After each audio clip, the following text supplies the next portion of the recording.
Les amis, on se retrouve pour une nouvelle vidéo, une nouvelle édition du JT de la crypto. J'espère que vous allez bien, j'espère que vous passez une bonne semaine. On va commencer assez rapidement, comme d'habitude, une première partie un petit peu plus analyse technique, une deuxième partie actualité, avec des actualités très intéressantes aujourd'hui et de belles annonces en fin de vidéo. Donc restez bien jusqu'au bout puisque j'ai des choses importantes à vous dire. Juste avant de commencer, comme d'habitude, n'hésitez pas à vous abonner si c'est pas déjà fait, à lâcher un petit like si la vidéo vous aura plu et on va commencer tout de suite. Globalement, marché dans le rouge au moment où je vous tourne la vidéo. Pourquoi? On va le voir tout de suite. Puisqu'on a tout simplement ce fake out sur le Bitcoin. Assez inattendu, assez imprévu, étant donné qu'on était plutôt sur des signaux haussiers, avec la cassure notamment de ce beau pattern en H1 et de ce pattern M15 qu'on a tous les deux cassé ce matin pour venir chercher des targets en direction des 38 700 voire 800 $. Malheureusement, retournement de situation, c'est ce qu'on appelle un fake out. On a dans un premier temps réintégré le pattern H1 sans jamais rebondir ici sur le bas puisqu'on l'a ensuite cassé par le bas. Donc maintenant, qu'est-ce qui va se passer? Donc là, on voit qu'on a une légère réaction en H1. On le verrait un petit peu mieux en M15. On va regarder ça tout de suite. Vous voyez, légère réaction du prix. L'objectif maintenant, c'est quoi? Ça va être de voir un petit peu comment va réagir le prix. Selon moi, on devrait venir chercher le support ici en direction des 36 850 $. La question qu'on peut se poser, c'est quels targets ont été activés suite à ces cassures. On sait que on avait ces signaux haussiers qui nous emmenaient vers des targets autour des 41 500 $. Là, du fait qu'on ait cassé du coup ce pattern H1, ça enclenche donc des targets en direction des 35 300 $. Je vous ai fait une vidéo ce matin sur TikTok, enfin même deux vidéos, une analyse technique où je vous montrais les différents signaux qu'on avait et une autre où je disais qu'on pouvait avoir potentiellement une dernière frayeur.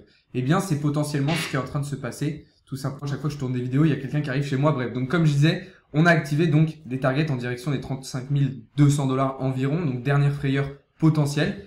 C'est ce qu'on va regarder. Alors pourquoi ça serait intéressant de venir chercher cette zone? Tout simplement parce que du coup, on validerait en fait le double bottom qu'on a ici. Alors attention, puisque on a aussi la possibilité de revenir chercher plus bas, mais ça on le verra un petit peu plus tard. C'est trop tôt, il est encore trop tôt pour le dire.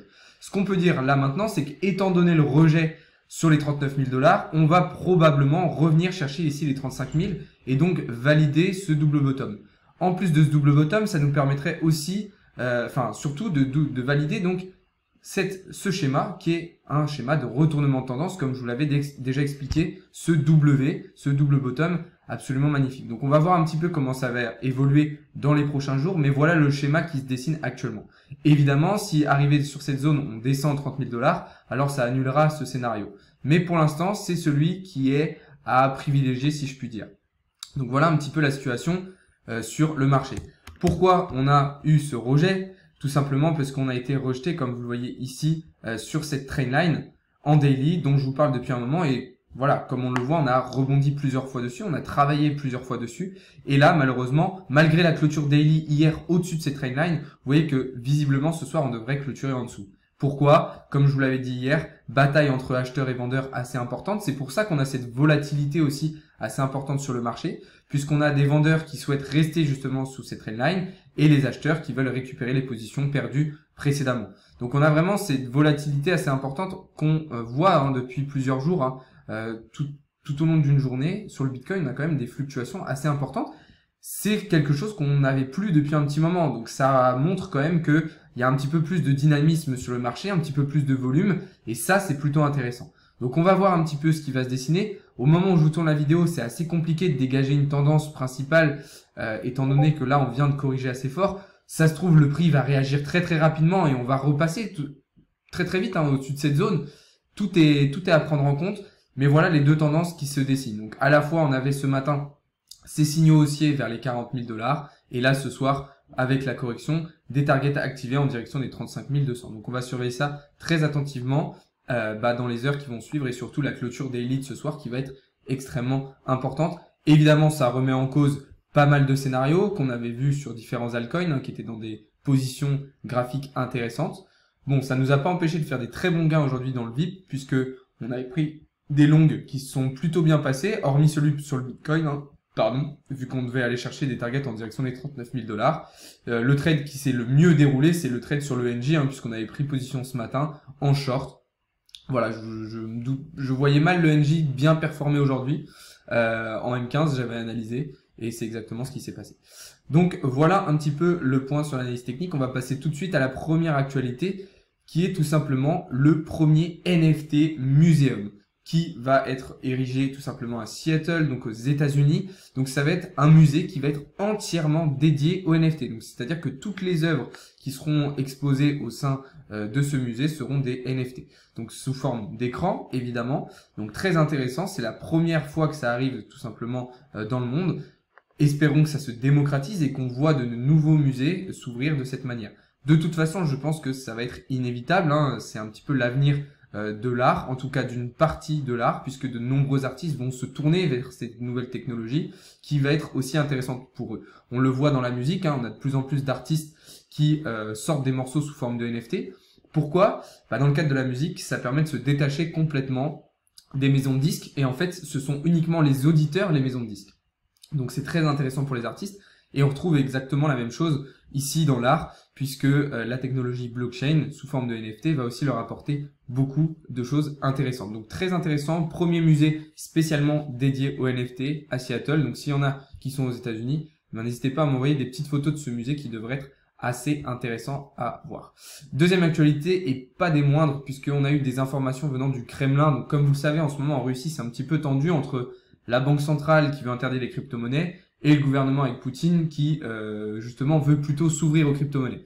Donc le Kremlin a sorti de nombreuses informations, dont l'un principal, c'est tout simplement que les Russes détiendraient 12% de la capitalisation totale des crypto-monnaies. C'est absolument énorme. Un seul et même pays, 12% de la capitalisation totale. C'est absolument gigantesque. Ça représente environ 200 milliards de dollars. Alors oui, la Russie, c'est un grand pays. Oui, il y a beaucoup d'habitants, mais ça reste quand même énorme. Donc c'est pour ça qu'on a là un petit peu cette situation particulière entre une partie avec les institutions financières et monétaires qui veulent interdire ça et le gouvernement qui se rend compte qu'il y a des intérêts énormes dans les crypto-monnaies pour la population mais aussi pour le gouvernement. Et Poutine l'a très bien dit, que ça soit dans les cryptos ou même dans le minage de crypto-monnaies, la Russie a de gros intérêts. Donc forcément, il va y avoir une bataille. Personnellement, je pense que le gouvernement aura le dernier mot, surtout avec les actualités qu'on vient de recevoir. Donc on va voir un petit peu ce qui va se passer. En plus de ça, on sait que, donc, encore le chiffre 12, mais il y a 12% de la population russe qui détient des crypto-monnaies. Là encore, c'est assez important. Donc très bonne nouvelle venant de Russie qui devrait un petit peu appuyer les décisions du gouvernement et contrer du coup les potentielles décisions de la banque centrale russe qui, comme je le rappelle, voulait interdire les crypto-monnaies. On va passer tout de suite à la prochaine news.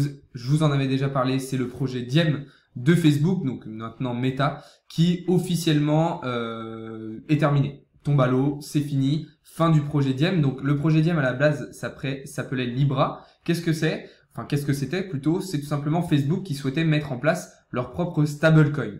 Donc là, on a vu des vagues de régulation durant ces 3 dernières années avec les États, les institutions financières et monétaires qui contraient Facebook et qui refusaient que Facebook mette en place cette solution en fait de stablecoin, et c'est définitivement mort puisque Meta doit désormais vendre l'intégralité de ses actifs à leurs partenaires, donc Silvergate Capital Corporation. Donc le projet est totalement mort. Personnellement, je suis pas forcément je dirais que c'est pas forcément une mauvaise nouvelle puisque moi je n'étais pas trop fan de l'idée de Facebook de faire un propre stablecoin.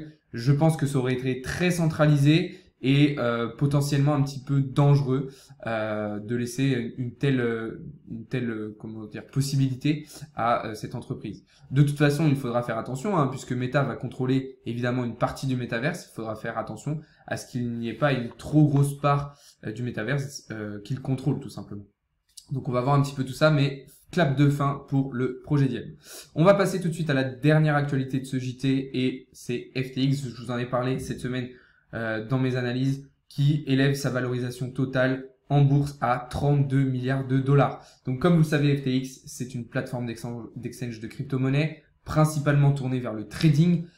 Ils s'attirent des gros partenariats, ils font des levées de fonds quasiment toutes les semaines qui s'élèvent à 400 millions de dollars à chaque fois. Et donc là, une capitalisation totale à 32 milliards, ça commence à peser très lourd. Je vous en avais parlé au cours de l'été 2021 en vous disant que vraiment FTX allait, selon moi, contrôler une grosse part du marché avoir une grosse part du marché et faire une grosse concurrence à Binance. Eh bien, c'est exactement ce qui est en train de se passer. FTX devient vraiment un leader du marché, un leader des plateformes d'échange de crypto-monnaies et il le montre très très bien. De toute façon, c'est une plateforme qui est ultra qualitative, ultra simple d'utilisation et vu que Binance a été un petit peu en difficulté au cours de l'année 2021, probablement qu'il y ait beaucoup d'utilisateurs qui se soient tournés vers la plateforme FTX. En tout cas, très très bonne nouvelle, ça devrait les pousser à se développer encore plus. On sait que déjà, ils commencent à avoir une visibilité très intéressante avec des sponsors, des partenariats avec des grosses entreprises, avec aussi dans le milieu sportif. Donc, très très bonne nouvelle. Voilà, on arrive au terme de cette vidéo. Juste pour terminer, je rappelle que vous avez toujours moins 25% sur les séances de coaching en visio avec le code coach25, donc profitez-en. L'offre va bientôt expirer et restez connectés puisque effectivement, je vous l'ai annoncé tout à l'heure, demain il va y avoir un gros live sur Twitch pour parler de minage. Pourquoi? Eh bien tout simplement puisqu'il y a des services de minage qui vont arriver au cours de l'année 2022, qui vont arriver très très prochainement. Alors qu'est-ce que ça va être? Eh bien on va vous donner toutes les informations, tout le contenu pour que vous puissiez acheter votre matériel, le monter vous-même et on vous proposera même une solution où on vient directement chez vous, vous monter votre matériel de minage. Donc bref, je ne vais pas en dire trop pour l'instant, je rentrerai plus dans les détails dans le live de demain et dans les semaines à venir puisqu'on va vous partager un petit peu toutes ces infos. Mais sachez que voilà, on va à nouveau vous proposer davantage de contenu pour faire fructifier votre argent et du coup avoir un montage financier vraiment complet avec la crypto, les NFT, le minage, le trading en bourse, bref, quelque chose de vraiment complet, encore une fois. Mais bref, j'y reviendrai dans le live de demain et dans les semaines à venir.